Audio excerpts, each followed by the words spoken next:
نحمده ونصلي على رسوله الكريم أما بعد فأعوذ بالله من الشيطان الرجيم بسم الله الرحمن الرحيم وما كان لمؤمن ولا مؤمنة إذا قضى الله ورسوله أمرا أن يكون لهم الخيرة من أمرهم ومن يعص الله ورسوله فقد ضل ضلالا مبينا. وقال تعالى يا أيها النبي قل لأزواجك وبناتك ونساء المؤمنين يدنين عليهن من جلابيبهن ذلك أدنى أن يعرفن فلا يؤذين.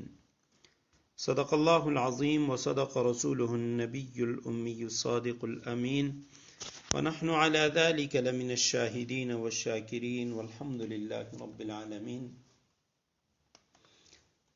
الحمدللہ آج ہم احکام پردہ کے جو مذاکرات ہیں اس کا آغاز کر رہے ہیں۔ پردے کے متعلق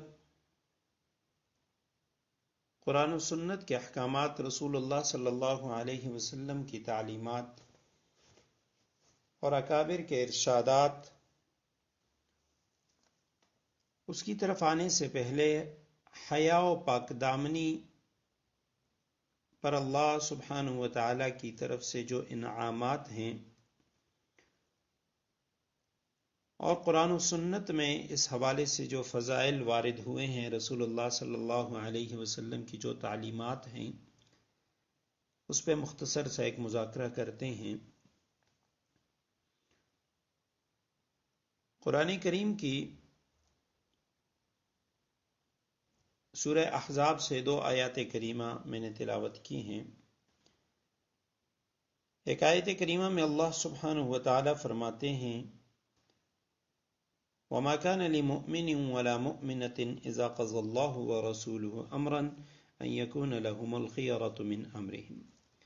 جس چیز کا فیصلہ اللہ اور اس کے رسول صلی اللہ علیہ وسلم فرما دیں تو کسی مومن مرد کے لیے یا عورت کے لیے اس میں پھر کوئی اختیار باقی نہیں رہتا۔ اسی طرح سورہ مؤمنون میں اللہ سبحانہ و تعالی نے حیا و پاک دامنی کے جو فضائل ہیں، انعامات ہیں، اس کا ذکر کیا ہے، اور اسی سورہ احزاب میں مسلم مرد، مسلم عورت، ان کے جو صفات ہیں اللہ سبحانہ و تعالی نے بیان کیے ہیں، اس میں ایک صفت یہ بھی بیان فرمائی والحافظین فروجہم والحافظات۔ رسول اللہ صلی اللہ علیہ وسلم نے فرمایا الحیاء لا یأتی الا بخیر، حیا ہمیشہ خیر کو لاتی ہے، بھلائی کو لاتی ہے۔ حیا و پاک دامنی وہ مبارک عمل ہے کہ جس کو اپنانے والا ہمیشہ باعزت پرسکون زندگی گزارتا ہے۔ اور ایک روایت میں آپ صلی اللہ علیہ وسلم نے فرمایا یا شباب قریش احفظوا فروجکم، اے قریش کے نوجوانوں اپنی شرمگاہوں کی حفاظت کرو اور بدکاری کے قریب نہ جاؤ۔ الا من حفظ فرجہ فلہ الجنہ، جس نے اپنی حیا و پاک دامنی کی حفاظت کی اس کے لیے جنت ہے۔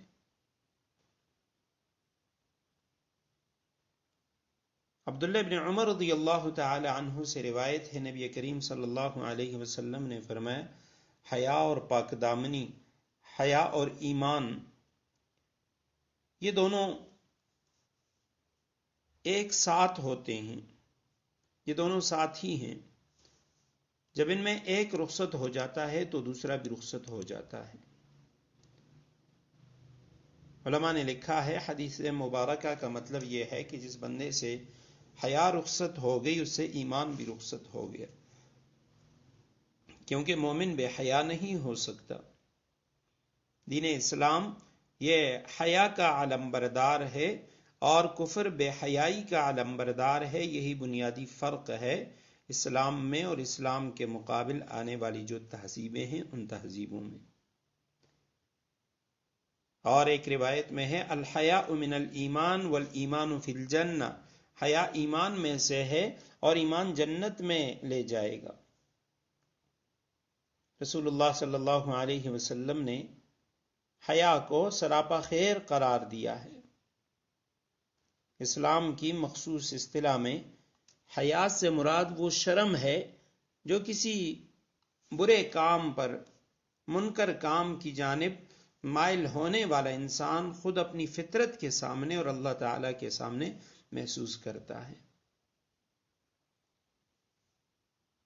حضرت سالم بن عبداللہ رضی اللہ تعالی عنہ وہ اپنے والد سے روایت کرتے ہیں، بخاری شریف کتاب الایمان کے اندر یہ روایت موجود ہے کہ ایک دفعہ رسول اللہ صلی اللہ علیہ وسلم ایک انصاری شخص کے پاس سے گزرے اور وہ اپنے بھائی کو حیا کے بارے میں واعظ کر رہے تھے، تو آپ صلی اللہ علیہ وسلم نے فرمایا دعہ فإن الحیاء من الایمان، اس انصاری سے فرمایا کہ اس کو اس کے حال پہ رہنے دو، کیونکہ حیا بھی ایمان ہی کا ایک حصہ ہے۔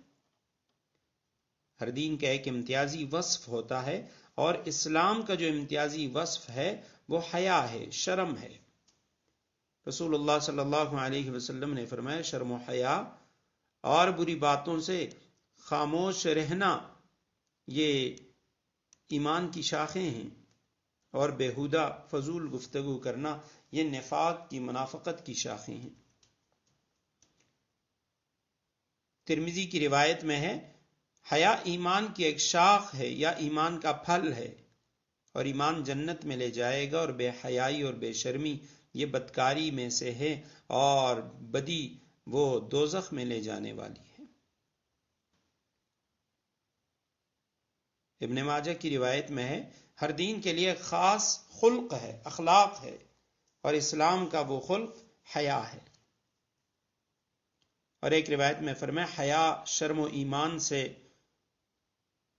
حیا و شرم یہ ایمان سے پیدا ہوتی ہے، اور ایمان کا نتیجہ جنت ہے۔ بے حیائی، فحش کلامی یہ فطرت کی سختی سے پیدا ہوتی ہے، اور اس کا نتیجہ وہ دوزخ ہے۔ حضرت عائشہ رضی اللہ تعالیٰ عنہ کی روایت ہے کہ عورت کی جو خوبی ہے وہ دو باتوں میں ہے، نمبر ایک اس کو کوئی مرد نہ دیکھے، اور نمبر دو وہ کسی نامحرم کو نہ دیکھے۔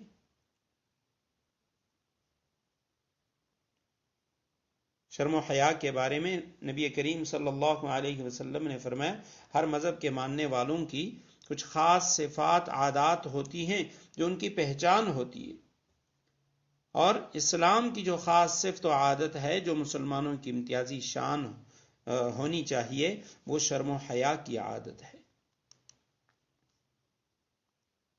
اور شرم و حیا یہ ایک ایسی فطری اور بنیادی صفت ہے جو انسان کی سیرت و کردار کو بنانے میں بہت اہمیت رکھتی ہے۔ یہی انسان کو بہت سے برے کاموں، بری باتوں سے روکتی ہے، اچھے اور شریفانہ کاموں کے لیے انسان کو آمادہ کرتی ہے۔